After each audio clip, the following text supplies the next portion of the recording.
it's a dark day for Georgia and a darker day for America. I believe that that an innocent man was just murdered tonight. Supporters of Troy Davis outraged at his execution, claiming that an innocent man was put to death late last night.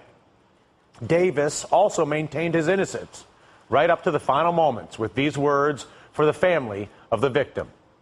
I'm not the one who personally killed your son, your father, your brother. I am innocent.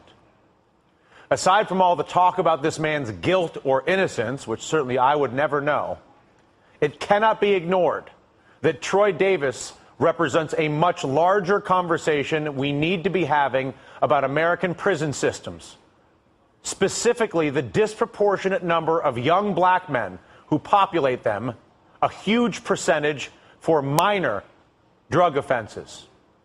Why don't we talk about that? Let's bring in our Thursday mega panel, Karen, Susan, and Jimmy. Let me rattle a couple of statistics off to you guys. 1 in 9 young black men are in prison. Black adults, 4 times as likely as whites. Black men in prison make up 40% of the prison population. I can go on and on. You start to think to yourself, man, black men are nothing but a bunch of criminals. And then you look underneath it and you're like, hang on a second. They arrest 10 times more black men for minor marijuana possession than they do white men.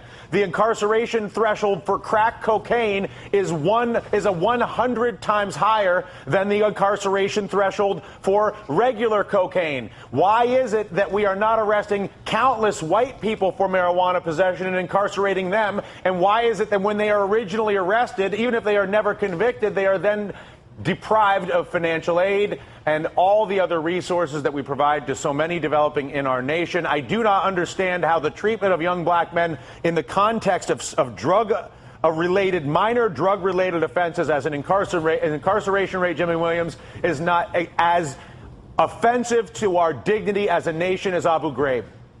Well, it certainly is. You know, I think it'd be interesting. I've always liked to put the shoe on the other foot.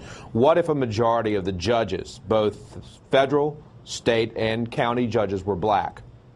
I bet you there would be a hell of a lot more white dudes in jail. And here's the thing, and white women, by the way.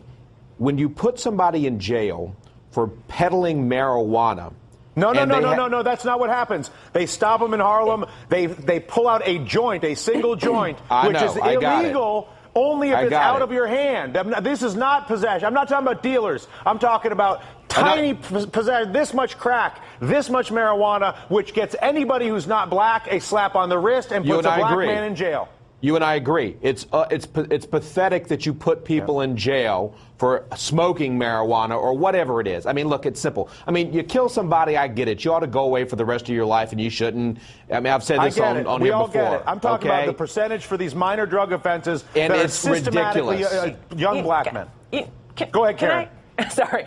You know, I think there are a couple things. I mean, Dylan, I'm going to do like you usually do and go meta on you on this one, because I think what we're talking about is the systemic inequalities that it's not just about the justice system. It goes to the economic conditions. It goes to education. It goes to once you are part of the juvenile justice system, your opportunity to be rehabilitated is actually decreased. Even available food, even the food resources. Right. So point being, and as we saw with Troy Davis, you know, and it is absolutely disproportionately African-American men, but it is also Latinos and people of color and poor people, because part of what happens is you are less likely to get the kind of legal attention and the kind of legal expertise that we saw Troy Davis get in the last 10 years than he did in the first couple of years.